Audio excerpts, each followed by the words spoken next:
Well, welcome. In this session, we're going to be exploring leadership and what we mean when we talk about just leadership in Just Love.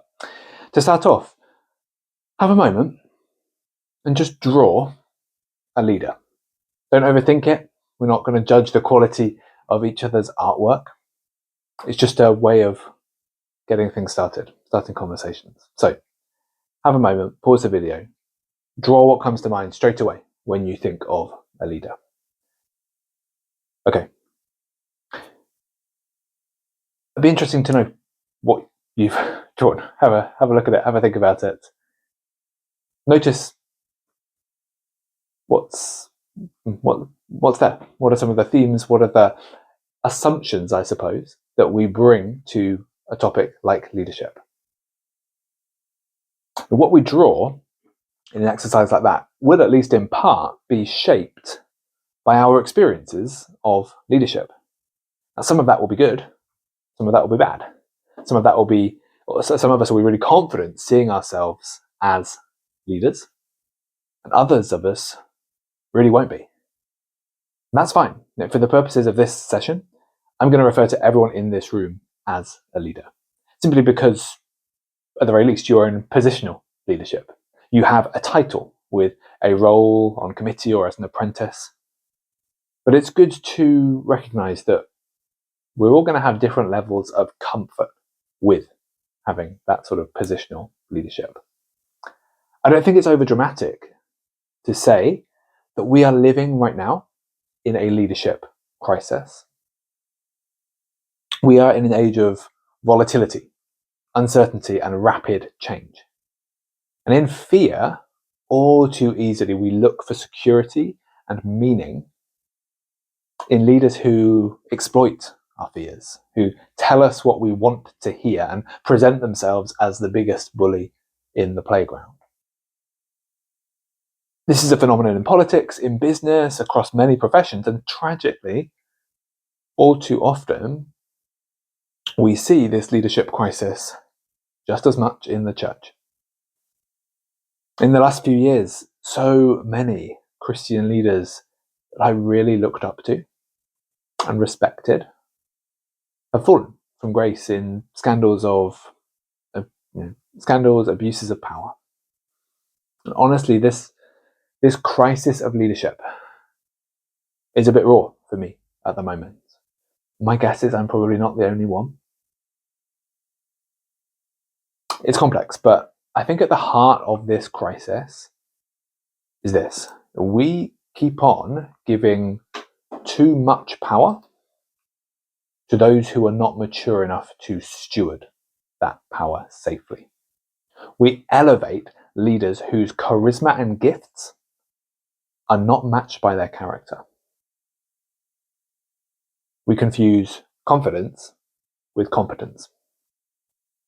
And before we point the finger at those terrible leaders over there who've fallen from grace, I think we do well to acknowledge that every scandal is the product of a culture that has an unhealthy view and unhealthy expectations of leadership. That's the bad news. The good news is that we can change that. This isn't a session about being perfect leaders. This side of new creation, we're all going to be wrestling with sin. We're going to make mistakes. Neither is this a session where we're going to teach a particular model of leadership. There are hundreds of leadership models.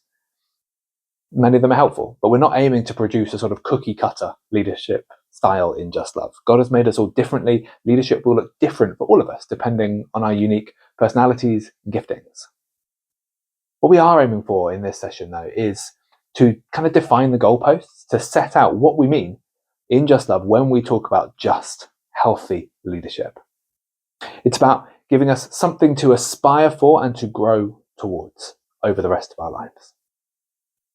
So we're living through a leadership crisis in the world and in the church, but crisis is always an open door for rebirth and renewal.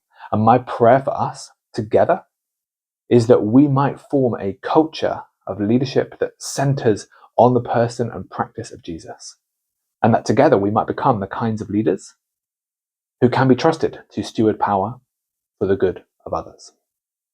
So in this session, we are going to explore 6 facets of just leadership.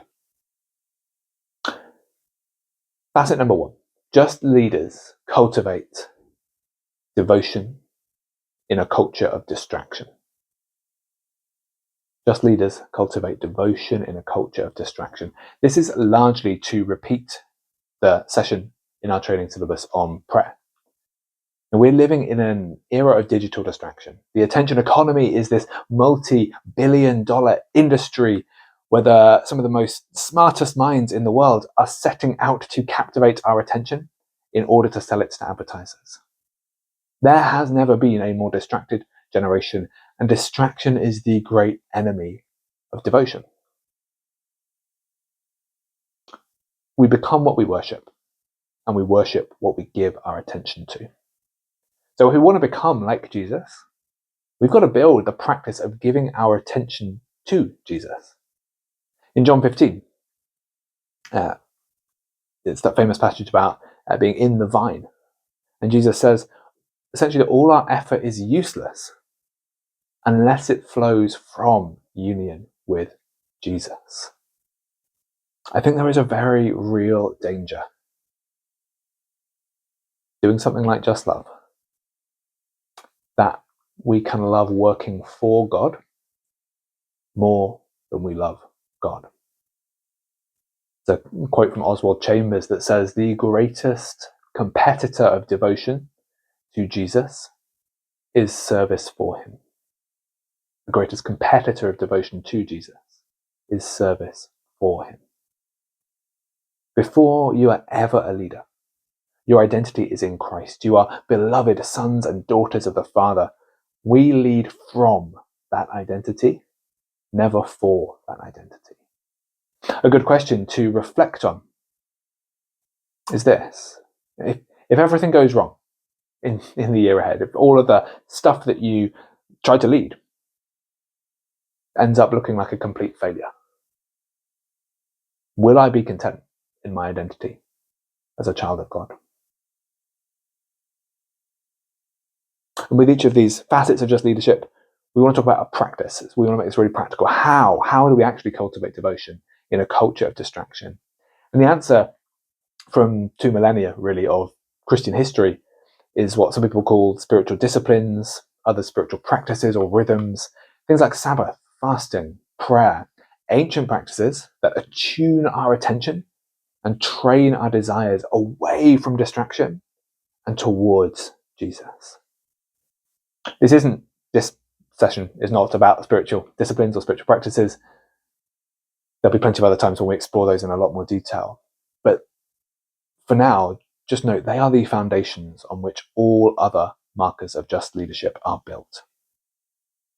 So just have a pause the video again, and think for you, what is the next step in practicing those spiritual disciplines, spiritual rhythms? Where is God inviting you to take a next step? Okay, facet 2 of just leadership. Just leaders cultivate character in a culture of hacks and hype. Now, character is about who you are when no one is looking. It's about integrity. It's about being whole, who we are on the inside, aligning with who we are on the outside. Character is the opposite of a hack, because hacks promise instant results with minimal effort. Character, on the other hand, is about the patient acquisition of virtue. And by virtue, I mean what Paul calls the fruits of the Spirit: love, joy, peace, patience, kindness, goodness, faithfulness, gentleness, self-control. You can't control or force or hurry fruit to grow. Cultivating character is what Eugene Peterson calls a long obedience in the same direction. And character is, as well as being the opposite of a hack, I think it's also kind of the opposite of hype. Hype is all about platforms, amplification, self-promotion. Anyone with access to social media can build hype with fairly minimal effort. It just requires very little of us. You just need to say something kind of sensationalist or outrageous. But hype tends to be short-lived. It rarely changes us.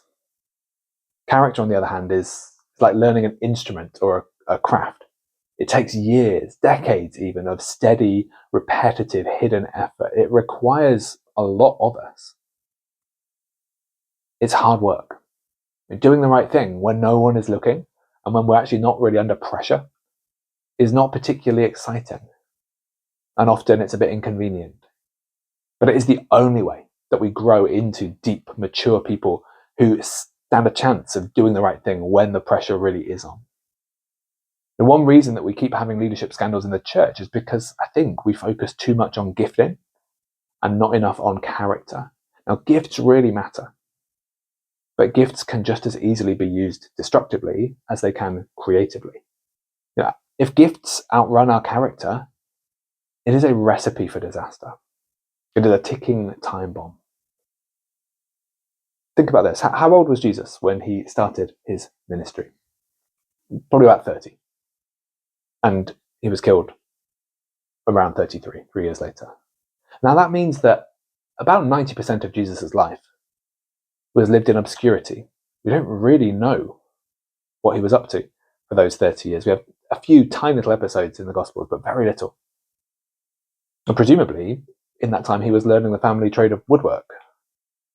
But it's in that place of obscurity that he forged loving union with his Heavenly Father. He developed the character necessary for the mission that he was being sent for. Now, Rosa Parks was a great US civil rights leader. I think she's a good example of character formation. She didn't just decide on a whim to defy segregation on the buses of Montgomery. There was the process, or being able to do that was the process of decades of discipleship, where she quietly cultivated deep in her bones a hunger for justice that meant that when the time came, when circumstances summoned her, she was able to take the costly and courageous action of refusing to move from her seat on the bus, which lit the spark that ignited the civil rights movement in America in the 50s and 60s. So, how do we cultivate character in a culture of hacks and hype? 2 key things I'm going to give you. One is self-knowledge and second is self-awareness. First, self-knowledge. I think the best way to grow your self-knowledge is to surround yourself with people who will be brutally honest with you, who love you enough to tell you, frankly, if you're being a bit of an idiot, who can call the best out of you, who will help you to notice your blind spots. Because we all have them. We need friends who love us enough to tell us what they are. So that's self-awareness. And then secondly, self-leadership. Before I am safe to lead anyone else, I've got to lead myself. The growing character is like learning an instrument or a language or a craft. It requires the patient, unglamorous work. You've just got to get the reps in. Doing the right thing 1,000 times when it doesn't really matter, so that when it does matter, it's second nature. And taking responsibility for your own character growth is what will make you steadily over time. It will grow you into a safe person to be entrusted with leadership, entrusted with power. So pause the video, and just reflect, ask God, what's the next step for me with self-knowledge and self-leadership? Okay. The third leadership or facet of just leadership is humility in a culture of narcissism. Now, narcissism is self-obsession, and it's kind of easy to look outwards and see extremes of narcissism in a leader like Trump, who really does seem to be only interested in his kind of reality TV star image. But a narcissist like Trump ending up as president is a product of a narcissistic culture. It doesn't just happen. The symptoms are everywhere. Selfies, celebrities, the constant pressure to live curated, filtered lives. We are not made to be self-obsessed narcissists. Think back to the theology sessions. To be human is to be a heart, soul, mind, strength complex designed for love. We're made to look outwards. Andy Crouch, a writer, puts it like this. He says that leadership begins the moment we are more interested in others' flourishing than our own. And the paradox is that that is actually what true flourishing looks like. There's that wonderful poem in Philippians 2, urging us to have the same mindset as Jesus Christ, who being in very nature God did not consider equality with God something to be used to his own advantage, but made himself nothing by taking on the very nature of a servant, being made in human likeness, and being found in the appearance of a man, he humbled himself by becoming obedient to death, even death on a cross. Do you see the flow? Jesus, who has all the status of equality with God, what does he do with it? He makes himself nothing. He serves, he empties himself, he moves down. It's the opposite of using his power for his own leverage, his own advancement, to climb the social ladder. He moves down, ultimately humbling himself to the point of the most humiliating, dehumanizing, God-forsaken of public executions. Jesus was the most fulfilled human being there has ever been. And this is what he does. He moves downward. He empties himself. And the paradox is that that is where power is truly found, true power. It's the most profound moment of weakness and vulnerability and self-giving love. It is what C.S. Lewis calls deeper magic in his Narnia books. Jesus became king. He is exalted to the highest place precisely by going through the ultimate humbling and service of the cross. And the point is this: it's not about us. It is God's work, and we follow. In John 3, there's this beautiful scene where John the Baptist's ministry is losing out to Jesus. Essentially, lots of the followers of John are going over and following Jesus instead. And John's response is to say, my joy is complete. He must become greater, I must become less. Wow. I want to have that sort of perspective. Whatever I'm doing, it is not about me and my projects and my reputation and my ego. It is entirely about Jesus. More of him, less of me. And that's really hard. Leadership is costly. If anyone tells you otherwise, they are lying to you. You will almost certainly give more than you can get from it. The cost is always worth it, but let's not avoid the fact that it will cost us. Fake humility is all about kind of looking humble. It's performative, but it doesn't really cost us. Real humility, on the other hand, Jesus-shaped humility, is hard. Putting to death our own ego is really hard. It's beautiful, it's really hard. There's a wonderful story about William Seymour. William Seymour was the leader of the Azusa Street Revival in the early 1900s in Los Angeles, which is generally seen as the birth of modern Pentecostalism. All sorts of crazy things were going on. They were attracting, understandably, a lot of press. So William Seymour developed this habit that whenever the Holy Spirit descended on their gatherings, he would take himself away to a quiet corner and put a shoebox over his head. Why? Because he wanted the attention to be on God and not on him. That's what humble leadership looks like. He could so easily have taken the credit, built his brand, enjoyed being a minor Christian celebrity, enjoyed his time in the spotlight, but instead, he sat in a corner with a shoebox on his head. Now, I'm not saying that's a model that we need to copy exactly, but I think we can learn from it if we want to practice humility. So, how do we cultivate humility in a culture of narcissism? 3 things on this: serve, follow, and fail. First, serve. You want to know who the true leaders in a church or in a Just Love group are?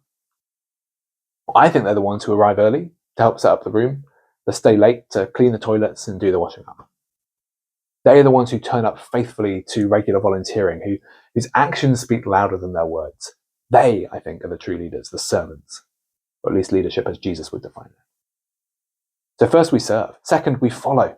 I think it's a real test of leadership maturity, how well you yield space to others, how much you get behind ideas that are not your own, and how much you celebrate the success of others on your team. So follow. And then finally, fail. This cuts against the grain of our culture that puts so much importance on achieving and succeeding. But failure can be our best teacher if we let it. So embrace failure. If you don't fail in anything that you do in Just Love this year, then you're probably playing it too safe. Now, don't hear that and then just swing way the other way. Don't fail deliberately. Don't put yourself in danger. Please be sensible. But remember that paradox of cross and resurrection. We find true flourishing, true power at the point of weakness, vulnerability, complete dependence on God. And I think fear of failure can so often hold us back from that flourishing.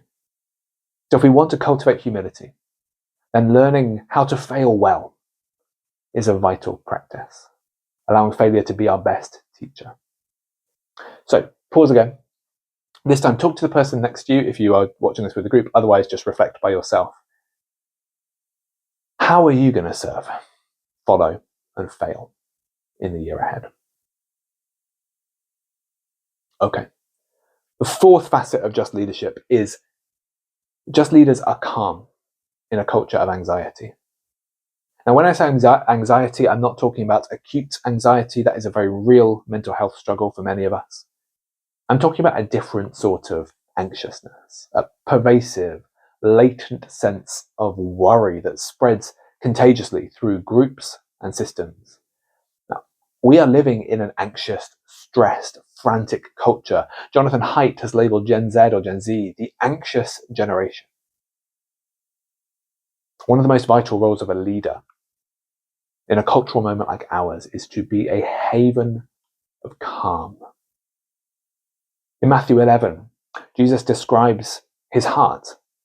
It's the only place in the Bible where Jesus does this, so it's probably a good idea for us to pay attention to what he says. And what are the words he goes for? Gentle and humble. Some people translate that as relaxed. Jesus says, I am gentle and humble of heart. I am relaxed of heart. And when you think about that, isn't that a bit crazy? Jesus, who had more on his plate than the most stressed parent or president or CEO, his primary way of being in the world, his heart, was relaxed, gentle, humble, calm. Now, calmness and stability, I think, are massively underrated leadership qualities. Again, because we tend to overvalue loud, charismatic overconfidence. I think one quite good example of calm leadership is Angela Merkel, the former German Chancellor. I don't necessarily agree with all of her policies while she was leader. I don't know enough about them to know whether or not I agree. But when the crisis of the COVID pandemic hit in 2020, she showed why calm leadership really matters. As while Boris Johnson was chaotically flapping, while Trump was suggesting that people ingest bleach, while Xi Jinping was confining entire cities into their tiny flats, and Bolsonaro said it was just a cold, Merkel, whose background was as a scientist, was giving speeches that were informed, calm, precise. They gave the German people confidence, I assume, that they had someone in charge who actually knew what they were doing. Now, being calm doesn't mean being passive or uncaring or numb to the pain around us. It means cultivating the ability to absorb rather than inflame the worries and the stress of others. Now, Ugandan theologian Emmanuel Katongole puts it like this. He says, leaders are ones who learn to absorb pain without passing it on to others or to themselves. That is no easy feat. And being calm is not about being risk averse either.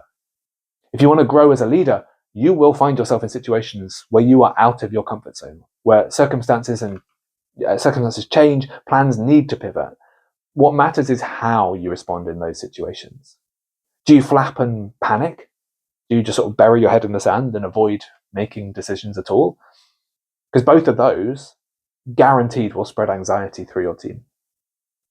Or do you move quickly and without fuss to make decisions, to communicate clearly with your team, and to spread calm. Now imagine you're coming to your first Just Love event. You're a fresher, or maybe you're volunteering for the first time in a church project. You arrive at the time that it was meant to start, and you come to a room full of people who are just running about in a flap trying to set things up. The person in charge is like visibly stressed, and no one stops to greet you. If that was me, I'd probably just turn around and I'm not going to come back. Contrast that to an event or a project where there is a deep atmosphere of peace. You arrive and the room is calm. People are speaking gently. There's an unhurried quality. You're greeted by someone who's not rushing to get to someone else, but is fully present and engaged in talking to you. You're going to come back to a community like that. Now, in a culture of anxiety, calmness is deeply attractive. So, same question. How? How do we cultivate calm in a culture of anxiety? And this is hard because the answer is not just try harder. You can't just conjure it up. I think it's best to see cultivating calmness as part of a wider character formation piece. It's part of learning about yourself and regulating your emotions. It's something we form slowly over time through repetition and practice. A good place to start is self-awareness, kind of understanding how you tend to react when you're stressed. And if you're not sure how you react when you're stressed, ask those around you. They will almost certainly be able to tell you. Aim for your leadership in Just Love and beyond Just Love to be reflective rather than reactive. Plan things well, don't overcommit. Do fewer things and do them really well. Evaluate well so that you learn. Stay on top of projects so that you avoid situations where you're kind of scrambling around last minute. That's almost always going to be stressful. When you feel stress rise, as it inevitably will from time to time, take a breath. See that as an opportunity to practice being a calm presence, to practice leadership. Fifth facet of Just Leadership. Just leaders cultivate diverse community in a culture of polarization. Now, it's part of human nature, I think, to seek safety and affirmation. And that tends to be easiest to find from people who are similar to us. And so we tend towards forming cliques. We have in-groups and out-groups. We surround ourselves with people who are like us. And inevitably then a degree of polarization happens in those groups because the more time you spend with people who are like you, the more you shape your ideas, behavior to fit in with the group, and the more suspicious you become of difference. But the culture wars, and I think especially the algorithms of social media, have driven a new level of hostility and the demonization of those that we disagree with. This is really bad news for justice. Because when we become entrenched in sort of homogenous cultures, people like me, and ideological echo chambers, when we only listen to voices that affirm what we already think, and then we treat difference as a threat, it reduces our ability to creatively solve problems, and it reduces our ability to work for meaningful change in the world. If we're incapable of working constructively with people that we disagree with, we stand almost no chance of building the sorts of coalitions required for meaningful change. Contrast that to the early church. And the early church was a community that subverted social hierarchy, reaching across boundaries of class and status and gender and ethnicity. There would have been huge conflicts, misunderstandings, cultural differences to navigate. And read pretty much any one of Paul's letters, and those complications make up a big part of most of them. But that rich unity and diversity that they cultivated in those early church communities was one of the major reasons that Christianity spread like wildfire through the ancient world. So, we want to cultivate diverse community, but it's important that we know why. First of all, why community? Really simply, because we can't do this by ourselves.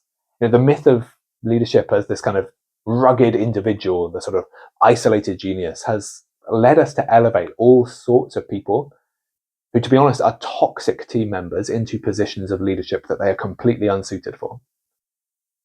Just healthy leadership is always practiced in community with others who can complement, stretch, challenge, and support you.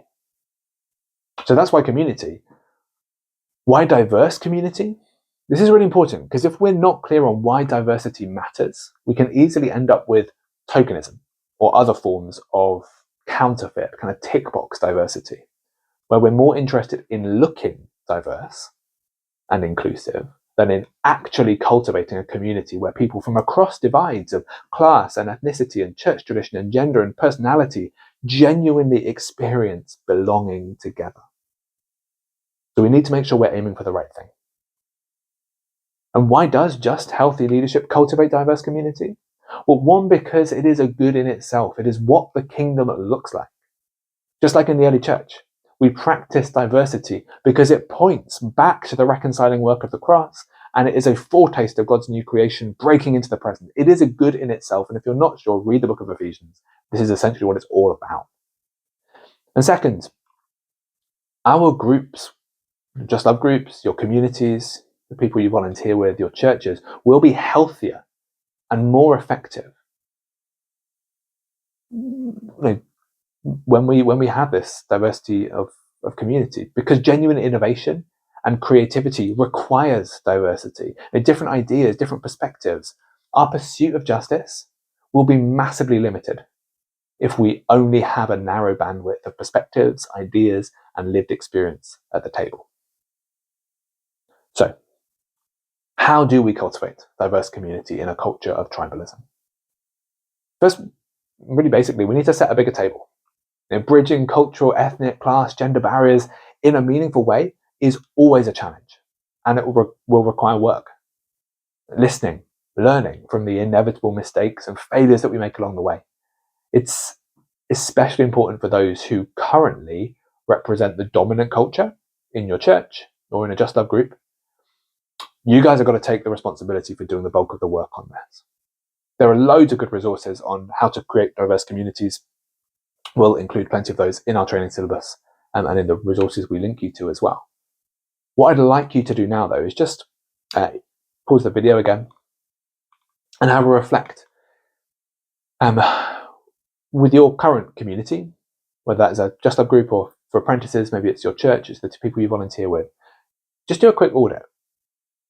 Then have a think about the gender balance.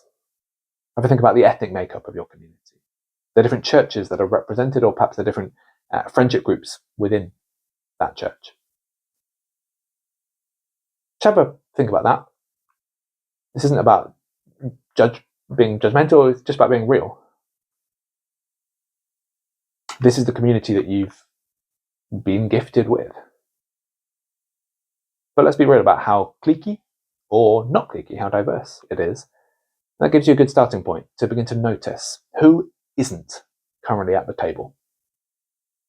What might we need to change so that they can belong? So have a pause, reflect on that. Okay, the final facet of just leadership that we're going to touch on is this. Just leaders raise up leaders who are better than you. This is the apex of all the others. Raising up leaders who are better than you requires character, humility, and courage. Effective leaders don't create followers, they create leaders. Success is not about what you achieve in the year ahead. That really matters. It's definitely part of success, but there is no success without successors. Now, a year on committee or a year doing this apprenticeship goes fast.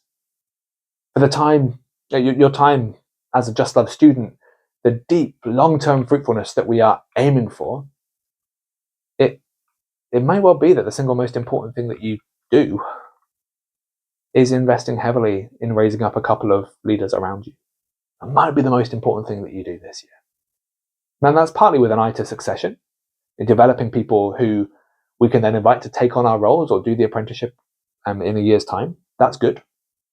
But even if the people that we invest in don't end up on committee or doing the apprenticeship next year, developing just Christ-like leaders is still the very core of what Just Love is about.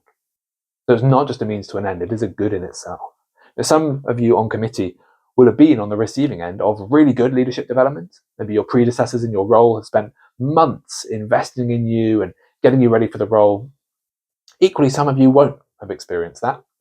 And to be blunt, if you were only been invited to be on committee quite recently, then probably your predecessors haven't done a particularly good job with succession. And if that's you, it's great. You're here, it's great that you're watching this, it's great you're part of JLET this year. A big part of your task over the coming year is going to be to make sure that your successor has a much better deal than you've had.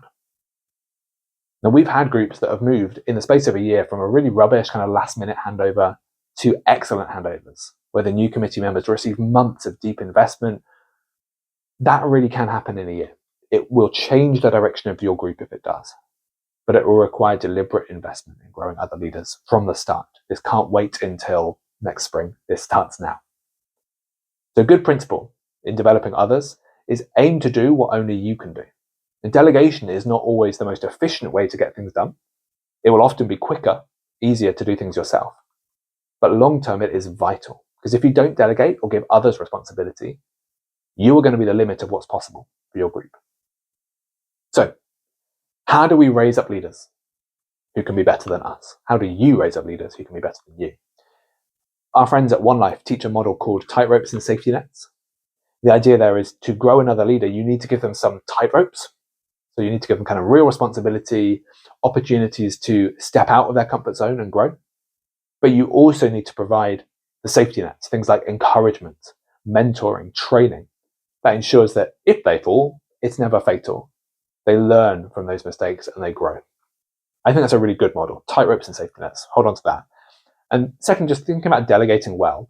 Good delegation is basically about good communication. When you give someone else a task, you need to be crystal clear. What is it that you're asking them to do? When does it need to be done? Who do they need to involve in the process? So, what are you asking them to do? When does it need to be done? Who needs to be involved in the process? If any of those three aren't clear, you're setting them up to fail. That's the most important thing with delegation, is clear communication. And then as you delegate, you want to steadily build a responsibility that you're giving each of those people that you're delegating to. And I think it's helpful maybe to think about 3 levels of delegation. There's kind of a level 1, which is about giving them a really simple, clear task with a nice simple deadline, something like gather some information to run a prayer station or to help cater for an event. Great. Then there's level 2 delegation, which is about giving them a project. For example, organizing the logistics for a fundraiser, maybe overseeing the publicity of a particular campaign. But you schedule them for some regular updates on how it's going. So you're giving them a bit more to do, but you're going to keep regular touch with them over the project. And then there's level 3, which is about giving them a project, but actually you trust them. They don't need to give you regular updates. Just let me know when it's done. Now, if your community is small, then usually the best way to grow it is by giving people on the fringes real responsibility. Same with you guys' apprenticeship. If you're the thing you're volunteering with or the campaign you're working on, whatever it is you're focusing on this year, the best way to bring other people in is to give them real responsibility. Walk them through these levels of delegation. Start at level 1 and build up over time. Once they get good at the level 1 kind of stuff, take them to level 2, that sort of thing. Someone is far more likely to turn up and feel like they belong when they have a role to play. And even more so when they are being intentionally developed and discipled by someone they trust. So, final bit of reflection. Great to do this in your group, with others around you if you get a chance to, but make a list of everyone that you'd like to invest in over the year ahead. And obviously there'll be lots of freshers probably who arrive in September. You'll want to invest in them. That's fine. Leave space for that. But who's already around you? Who's not graduating this summer? It's fine if that actually isn't very many people. You don't need to limit yourself to only those who are currently regular attendees in your group. Then spread the net wide. Who are all of those people who love Jesus and love justice, who are studying alongside you at the moment and who will be here next year? What is the next level of delegation for each person on that list? What could you ask them to do over the coming months? Are there people on that list to move up? To move us in the direction of being a more diverse community as well. Be honest with yourself. Look at that list, and if they're all white women, that's not going to help if that is the current demographic of your group. Think about the gaps that you identified just now. Those who currently don't seem to belong in your community for whatever reason. And to be blunt, we've got to think about this if we actually want it to change. Think about what you could do differently. Think about who you're investing in. Now, for apprentices, who are the 2 or 3 people around you who you could invest in over the coming year ahead? What could it look like to invest in their justice discipleship this year? Now, pause the video, have a minute to think about those things. So finally, just look back to that picture that you drew at the start of this session. I wonder what you might change, or what might stay the same off the back of this session about the way you drew your leader. Now, our aim for this session was to define the sort of healthy, just leadership that we are aiming for in Just Love. We looked at these 6 facets of healthy leadership: devotion, character, humility, calm, diversity, and raising up leaders. Hopefully that just sets the goalposts for you. They are what we want to be growing towards. But to finish it, just good to stress again, this is a lifelong journey. This year is about taking the next steps on that journey, but it is just the start. Thank you.